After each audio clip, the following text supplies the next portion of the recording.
Kannst du zurück zum Ex? Du warst mit ihm zusammen und dann kam diese ganz spezielle Person in dein Leben, die dich die Beziehung in Frage hat stellen lassen mit deinem Ex. Plötzlich dachtest du, ich fühle so viel mehr für diese neue Person, die ich da getroffen habe, ne? Deine Dualseele, Zwillingsflamme, Seelenpartner, Seelenzwilling, wie auch immer wir das nennen wollen. Es ist einfach eine sehr spezielle Person, die sehr viel in dir auslöst und die dich dein ganzes Leben in Frage stellen lässt, das bisherige Leben. Und oftmals, in den meisten Fällen, in meiner Erfahrung, auch die Beziehung, in der du drin steckst, wenn du diese neue Person kennenlernst. Plötzlich siehst du es mit anderen Augen. Plötzlich merkst du, dass du gar nicht wirklich glücklich bist. Plötzlich merkst du, dass du äh, ja, dich mit Dingen zufrieden gibst, mit denen du dich gar nicht zufrieden geben möchtest. Plötzlich merkst du, dass du vielleicht auch aus den falschen Gründen dich an diese Person gebunden hast, dass das nicht aus reiner Liebe war, dass da gewisse Interessen im Spiel waren, dass da gewisse Gewohnheiten oder Druck der Gesellschaft, Druck der Familie, dass da gewisse Erwartungen von außen an euch herangetragen wurde, die gemacht haben, dass ihr euch aneinander gebunden habt. Und plötzlich wirst du dir dessen von einem auf den anderen Schlag bewusst. Vielleicht warst du dir dessen sogar schon bewusst, aber jetzt ist es einfach unausweichlich. Es ist unausweichlich, dass du der Wahrheit ins Auge siehst, dass es die falschen Gründe waren. Oder heute, im Hier und Jetzt, die Gründe nicht mehr reichen, damit du das weiterhin aufrechterhältst, diese Beziehung. So geht es ganz vielen, ne? So geht es ganz vielen, mit denen ich ins Gespräch komme, die schildern, wo sie standen oder wo sie stehen, wo diese neue Seelenperson in ihr Leben tritt, dieser Herzmensch, dieser Mensch ihres Herzens, der ihr Herz berührt wie noch keiner bisher, dass da halt diese andere Beziehung noch ist. Und oftmals, also ja, ich würde sagen, immer, nur ist es eine Frage der Zeit. Oftmals will man zuerst dagegen ankämpfen, dass man die bestehende Beziehung nicht mehr möchte, dass sich das nicht mehr stimmig anfühlt. Man kämpft, ne, sozusagen auf verlorenen Posten für etwas, das im Moment, wo die neue Person in das Leben getreten ist, schon vorbei war. Die Beziehung war vorbei, so wie sie zuvor war. Beziehung gibt es nicht mehr, so wie sie bestanden hat bis zum Treffen dieses Seelenpartners, ne, dieser Seelenbeziehung. Die gibt es nicht mehr. Nur hat der Verstand seine Mühe damit und das Ego. Ne? Man will halt nicht hinschmeißen, was man gestern noch für toll befunden hat oder sich eingeredet hat, dass es toll ist. Deshalb ist es oftmals, das kann ein monatelanger, wochenlanger, tagelanger, auch jahrelanger Kampf sein. Nein, ich gebe diese Beziehung nicht auf. Ich habe Angst, alleine zu sein. Ich habe Angst, etwas hinzuschmeißen, was ich nachher nicht mehr retten kann. Ich habe Angst, nicht sicher zu sein, also keine Sicherheit zu haben, ins Nichts zu fallen. Ich habe Angst, die Kinder zu verlieren. Ich habe Angst vor der Reaktion der Eltern, der Freunde, des Chefs, der örtlichen Polizei, des was weiß ich was. Angst vor dem Urteil anderer.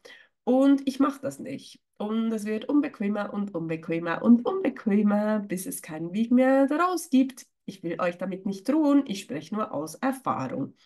Genau, früher oder später, sagen wir doch abkürzend einfach, kommt es zu einer Trennung von deinem bestehenden Partner. Und ja, oftmals sind zuvor da auch ganz viele Schuldgefühle, von wegen, ich kann ihm nicht das Herz brechen, der erwartet das doch so nicht. Wer bin ich denn? Der hat mir geholfen, der hat mir die Kinder geschenkt, der hat mir, na, na, na, na, na, na, jetzt bin ich ihm für ein Leben lang verpflichtet und das nächste Leben auch noch und das übernächste auch noch, weil ich muss ja jetzt irgendwie das abarbeiten, dass er mir geholfen hat. Ja, ihr merkt schon, was ich davon halte. Und auch das Leben und Universum sind gleicher Meinung und werden euch das dann zeigen, dass es eben nicht die richtigen Gründe sind, an etwas festzuhalten, um bei jemandem zu bleiben. Also ist da früher oder später diese Trennung. Ihr macht den Schritt, mutig wie ihr seid. Ich bin ja so stolz auf euch.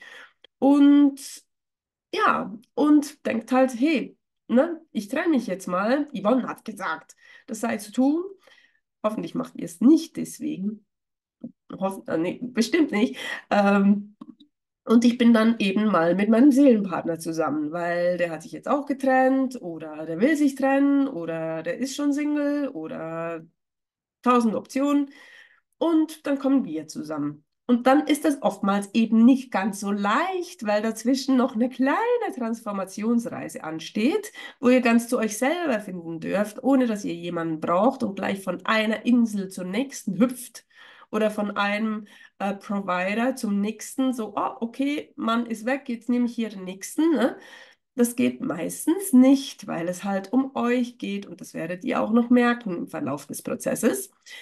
Jetzt ist da also so diese Übergangsphase, wo ihr sozusagen nicht mehr beim alten Mann, ich sage jetzt halt einfach mal Mann, vielleicht ist es auch eine Frau, bei der alten Frau seid, beim alten Mann und aber auch noch nicht beim neuen, weil der neue hat sich jetzt gerade mal verdrückt. Der ist mal kurz weg, der ist mal Zigaretten holen und das schon seit ein paar Monaten.